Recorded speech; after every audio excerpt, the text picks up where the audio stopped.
ನಮಸ್ಕಾರ ವೀಕ್ಷಕರೇ, ನೀವು ನೋಡ್ತಿದ್ದೀರಾ CKT Kannada tutorial YouTube channel. ಸಾಮಾನ್ಯವಾಗಿ ಹೊಲಗಳಲ್ಲಿ ಅಥವಾ ಮನೆಯ ಅಕ್ಕಪಕ್ಕದಲ್ಲಿ ನಾವು ತೆಂಗಿನ ಗಿಡಗಳನ್ನು ನೆಟ್ಟಿರುತ್ತೇವೆ.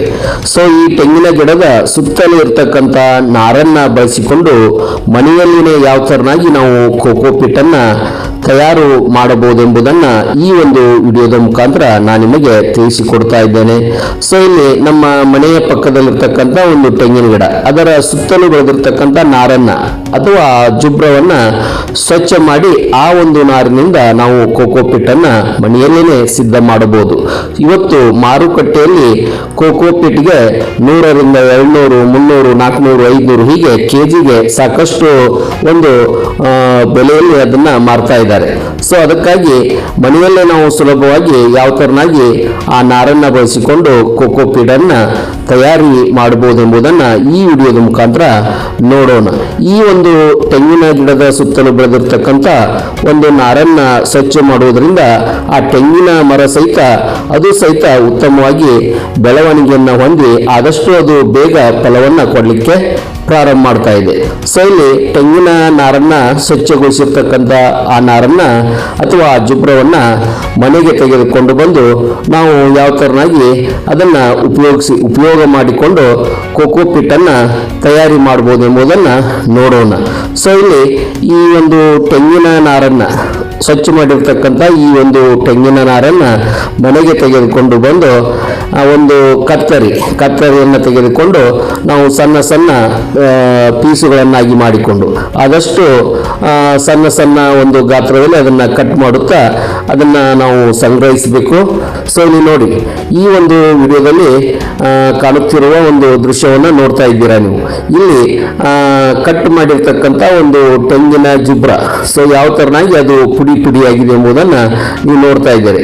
ಆಮೇಲೆ ಕೈಯಿಂದ ಅದರಲ್ಲಿರ್ತಕ್ಕಂಥ ಒಂದಿಷ್ಟು ನಾರುಗಳನ್ನ ಬೇರ್ಪಡಿಸಿ ಮತ್ತೆ ಅದನ್ನ ಕಟ್ ಮಾಡಿ ಅದನ್ನ ಆದಷ್ಟು ಸಣ್ಣದಾಗಿ ಮಾಡಿಕೊಳ್ಬೇಕು. ತದನಂತರ ಅದನ್ನ ಯಾವ ತರನಾಗಿ ನಾವು ಅದನ್ನು ಬಳಸಬಹುದು ಎಂಬುದನ್ನ ನಾನು ನಿಮಗೆ ತಿಳಿಸ್ಕೊಡ್ತಾ ಇದ್ದೀನಿ. ಸೊ ಇಲ್ಲಿ ನೋಡಿ, ಸಣ್ಣದಾಗಿ ನಾವು ಕಟ್ ಮಾಡಿರ್ತಕ್ಕಂಥ ಒಂದು ಕೋಕೋಪಿಟ್, ಸೊ ಇಲ್ಲಿ ನೋಡ್ತಾ ಇದ್ದೀರಾ. ಸೊ ಈ ತರನಾಗಿ ಆಗುವವರೆಗೆ ನಾವು ಅದನ್ನ ಕಟ್ ಮಾಡಬೇಕು. ನಂತರದಲ್ಲಿ ಏನಪ್ಪಾ ಅಂತಂದ್ರೆ ಇದನ್ನ ಒಂದು ನಾರನ್ನ ನಾವೇನಪ್ಪಾ ಅಂತಂದ್ರೆ ಉಂಡೆ ಆಕಾರದಲ್ಲಿ ಮಾಡಿ ಅಂತಂದ್ರೆ ಒಂದು ಬಾಲ್ ತರ ಉಂಡೆ ಆಕಾರದಲ್ಲಿ ಮಾಡಿ ಏನಪ್ಪಾ ಅಂತಂದ್ರೆ ಅದನ್ನ ನಾವು ಏನಪ್ಪಾ ಅಂತಂದ್ರೆ ಒಂದು ಗ್ಲಾಸ್ ಅಲ್ಲಿ ಅಥವಾ ಒಂದು ಬಕೆಟ್ ಅಲ್ಲಿ ನೀರನ್ನು ಹಾಕಿ ಅದನ್ನ ನೆನೆ ಇಡಬೇಕು. ನೋಡ್ತಾ ಇದ್ದೀರಾ. ಸೊ ಈ ತರನಾಗಿ ನಾನು ನಿಮಗೆ ತೋರಿಸ್ಲಿಕ್ಕೆ ಅಂತ ಹೇಳಿ ಒಂದು ಉಂಡೆಯನ್ನು ಮಾಡಿ ಆ ಒಂದು ಜಗ್ನಲ್ಲಿ ನಾನು ನೆನೆ ಇಡ್ತಾ ಇದ್ದೇನೆ. ಸೊ ಇದನ್ನ ನೆನೆ ಇಟ್ಟ ನಂತರ ಇದು ಆದಷ್ಟು ನೀರನ್ನ ಹೀರಿಕೊಂಡ ನಂತರ ಅದನ್ನ ಏನಪ್ಪಾ ಅಂತಂದ್ರೆ ಒಂದು ಪ್ಲೇಟಿಗೆ ಶಿಫ್ಟ್ ಮಾಡಿ ಒಂದು ಪ್ಲೇಟಲ್ಲಿ ಹಾಕಿ ಅದನ್ನ ಏನಪ್ಪಾ ಅಂತಂದ್ರೆ ಇಟ್ಟು ನಂತರದಲ್ಲಿ ಅದನ್ನ ನಾವು ಏನಪ್ಪಾ ಅಂತಂದ್ರೆ ಒಂದು ದಿನದವರೆಗೆ ಬಿಸಿಲಿನಲ್ಲಿ ಒಣಗಲಿಕ್ಕೆ ಬಿಡಬೇಕು. ಆಗ ಅದು ಏನಪ್ಪಾ ಅಂತಂದ್ರೆ ನೀರನ್ನ ಹೀರಿಕೊಂಡಿರ್ತಕ್ಕಂಥ ಒಂದು ನಾರು ಏನಪ್ಪಾ ಅಂತಂದ್ರೆ ಅದು ಒಂದು ರೂಪವನ್ನ ಪಡೆದುಕೊಳ್ತಾ ಇದೆ. ಸೊ ಅದನ್ನ ಇಲ್ಲಿ ನೀವು ನೋಡ್ತಾ ಇದ್ದೀರಿ ಯಾವ ತರನಾಗಿ ಅದನ್ನ ನಾನು ನೀರಿನಲ್ಲಿ ಹಾಕಿ ಮತ್ತೆ ಅದನ್ನ ಆ ಒಂದು ನಾರನ್ನ ಒಂದಿಷ್ಟು ಕಲಿಸಿ ಅದನ್ನ ನೋಡಿ ಈ ತರನಾಗಿ ಕಲಸಿ ಏನಪ್ಪಾ ಅಂತಂದ್ರೆ ಅದನ್ನ ಒಂದು ಪ್ಲೇಟಿಗೆ ಶಿಫ್ಟ್ ಮಾಡ್ತಾ ಇದ್ದೇನೆ. ಸೊ ಶಿಫ್ಟ್ ಮಾಡಿದ ನಂತರ ಅದು ಈ ತರನಾಗಿ ನಿಮ್ಗೆ ಕಾಣ್ತಾ ಇದೆ. ಸೊ ಇಲ್ಲಿ ನೋಡ್ತಾ ಇದ್ದೀರಾ.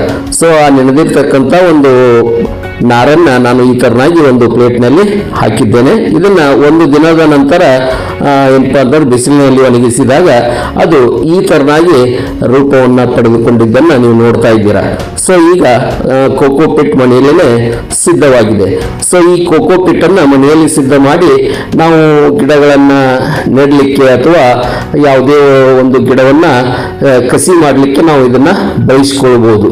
ಸೊ ಇಲ್ಲಿ ಬಿಡುವಿನ ವೇಳೆಯಲ್ಲಿ ಈ ತರ ನಮ್ಮ ಮನೆಯ ಒಂದು ಸುತ್ತಮುತ್ತಲಿರ್ತಕ್ಕಂಥ ತೆಂಗಿನ ಗಿಡದಲ್ಲಿರ್ತಕ್ಕಂಥ ನಾರಿನಿಂದ ಸುಲಭವಾಗಿ ನಾವು ಮನೆಯಲ್ಲಿ ಕೋಕೋಪಿಟ್ ಪಿಟ್ ಅನ್ನ ರೆಡಿ ಮಾಡಬಹುದು. ಮುಂದಿನ ಒಂದು ವಿಡಿಯೋದಲ್ಲಿ ಈ ಮನೆಯಲ್ಲಿ ತಯಾರು ಮಾಡಿರ್ತಕ್ಕಂಥ ಈ ಕೋಕೋ ಪಿಟ್ ಸಹಾಯದಿಂದ ಒಂದು ಲಿಂಬೆ ಹಣ್ಣಿನ ಗಿಡಕ್ಕೆ ನಾನು ಯಾವ ತರನಾಗಿ ಈ ಕೋಕೋ ಪಿಟ್ ಅನ್ನ ಬಳಸಿಕೊಂಡು ಕಸಿ ಮಾಡಬಹುದು ಎಂಬುದನ್ನ ತಿಳಿಸಿಕೊಡ್ತಾ ಇದ್ದೇನೆ. ವಿಡಿಯೋ ಇಷ್ಟ ಆಗಿದ್ದರೆ ಸಿಕೆಟಿ ಕಾಂಡಾ ಟ್ಯುಟೋರಿಯಲ್ ಯೂಟ್ಯೂಬ್ ಚಾನಲ್ ಅನ್ನ ಸಬ್ಸ್ಕ್ರೈಬ್ ಮಾಡಿ, ಲೈಕ್ ಮಾಡಿ, ಶೇರ್ ಮಾಡಿ, ಕಮೆಂಟ್ ಮಾಡಿ. ಎಲ್ಲರಿಗೂ ಧನ್ಯವಾದಗಳು.